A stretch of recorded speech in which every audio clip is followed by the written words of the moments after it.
कि घुसपैठियों के लिए डिटेंशन सेंटर का मॉडल सामने आया है। पश्चिमी यूपी के कमिश्नर ने सरकार को डिटेंशन सेंटर डेमो भेजा है। डिटेंशन सेंटर डेमो में सुरक्षा के चाक चौबंद व्यवस्था नजर आ रहे हैं। बायोमेट्रिक सीसीटीवी कैमरे से लैस डिटेंशन सेंटर जो है वो होंगे और आपको बता दें 15,000 लोगों की क्षमता का डिटेंशन सेंटर जो है वो तैयार किया गया है। तो ये मॉडल जो है ये इसका सामने आया। आपको बता दें देश के अलग अलग राज्यों में घुसपैठियों को लेकर लगातार कार्रवाई की जा रही है। पुलिस सघनता से तमाम इलाकों में जांच कर रही है और वैध प्रमाणिक दस्तावेज जो हैं वो जिन लोगों पर शक है उनसे मांगे जा रहे हैं। रणवीर हमारे सहयोगी जुड़ रहे हैं तमाम जानकारी के साथ। रणवीर, इस मॉडल में जो कि पश्चिमी यूपी के कमिश्नर ने सरकार को भेजा है, क्या विशेष है?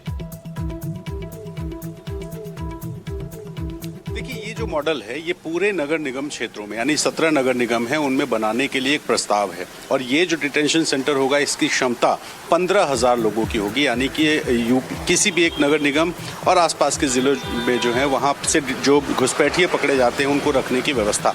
खास बात की बात करें, इसमें मांग की गई है कि केंद्रीय सुरक्षा बलों की तैनाती हो। कम से कम 50 जो पैरामिलिट्री फोर्सेस के जवान होते हैं वो यहाँ तैनात रहें। किसी भी बाहरी व्यक्ति को यहाँ पर एंट्री करने की इजाज़त नहीं होगी। जो ऑथराइज होगा सिर्फ वही एंट्री कर सकता है।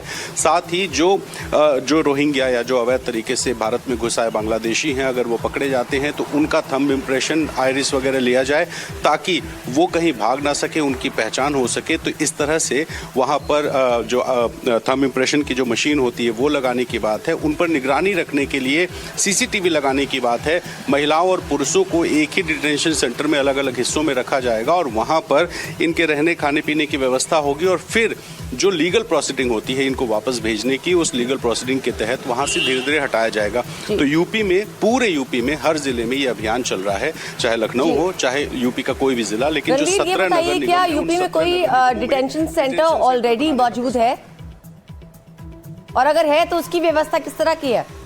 देखिए अभी नहीं है। देखिए मुख्यमंत्री ने जो आदेश दिया था उस आदेश के बाद जिलों में जो सरकारी शासनादेश जाएगा उसके आधार पर फाइनेंस को ये मैसेज किया जाएगा।